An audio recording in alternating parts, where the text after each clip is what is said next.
Hello children! Today we're out here in this beautiful habitat in the search for absolutely nothing. I'm just gonna take video and show you guys whatever cool stuff we find out here.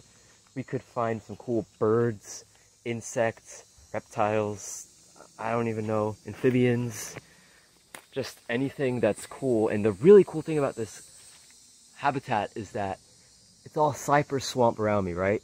But in just a few steps, we could easily be in like some open marshy area looking for completely different kinds of insects and animals in general. So let's see what all we could find.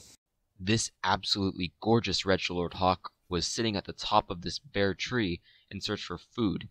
Now in this very wetland area, these guys are going to be eating stuff like aquatic mammals like muskrats and small birds, as well as snakes and frogs. These Florida gars right here are extremely primitive fish and have completely different kinds of scales than any other kind of fish, called ganoid scales. Their scales are extremely tough and fit together like a jigsaw puzzle, rather than being soft and overlapping. This tiny little southern cricket frog is actually a full-grown adult. The southern cricket frog is a very variable species of frog that I almost never see out of the water, but this one was right in the lily pad, right in the line of sight. This is admittedly a really dull individual, and they could come in brighter colors like green or red. Still an amazing animal to find. This beautiful baby American alligator was out basking on a little log, soaking up some heat so it could go back to eating their small prey items. Baby and juvenile alligators have yellow stripes going across their bodies, which the adults lack. This is because the babies can't really fend for themselves for the first 2 or 3 years of their life, so they need the extra camouflage to blend in with the environment. This absolutely massive beetle right here is the moderately sulcate warrior beetle. While warrior beetles are incredibly hard to identify, in fact, this required extremely close inspection of some parts of this individual's face and antennae. Warrior beetles in general are just amazing insects to find. They're extremely strong-bodied, ground-dwelling predators that could easily tear up insects with those large mandibles. This beautiful spider is the red-femered spotted orbweaver. Now, it might be tough to see through this tough lighting, but the entire body looks mottled from here. However, the femurs, or the top part of each of the legs, are bright red.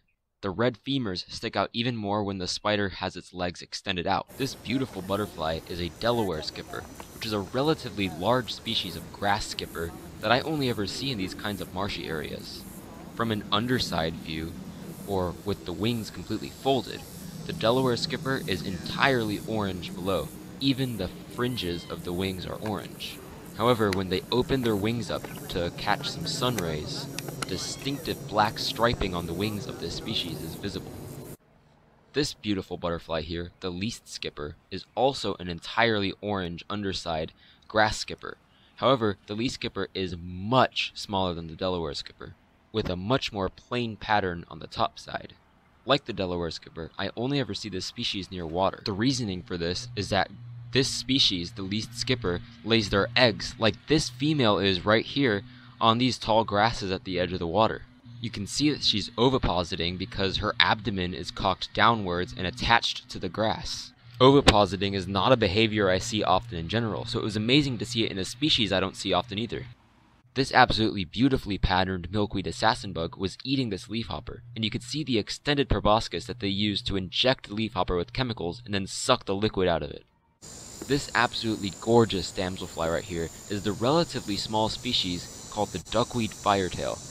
The males of this species, like this one right here, are absolutely unmistakable, with the entire body being that bright red color that looks even brighter in person when the right lighting is on it. The females are also pretty easy to identify. Even though they are entirely dull brownish, the markings on the thorax are much like that of the male. This beautiful moth right here is called the curve-lined Cydosia, and is an absolutely amazing moth to finally see in person. This pattern is like nothing else I've ever seen, with the combination of those white spots, the metallic blue coloration, and the black and orange. What's even cooler is the moth really did look blue in flight. This bee fly right here, yes this is a fly, was my lifer Toxophora leucopyga. This species is unmistakable in Florida, with a mixture of that very round body and the beautiful striking pattern. This bee fly right here, in the same family as the Toxophora leucopyga, was also a lifer. This one is called the progressive bee fly, and while I can't figure out why it's called that exactly, it is still a beautiful fly. The mostly black abdomen with some white banding, golden color on the thorax, and the darkened tinted wings with red veins make this a pretty easy species to identify, at least in Florida. You can see it using the proboscis to drink the flower nectar, which is really cool. If you enjoyed this adventure through the marshes of South Florida, then you'll enjoy this video where I find some beautiful leafhoppers in my own backyard.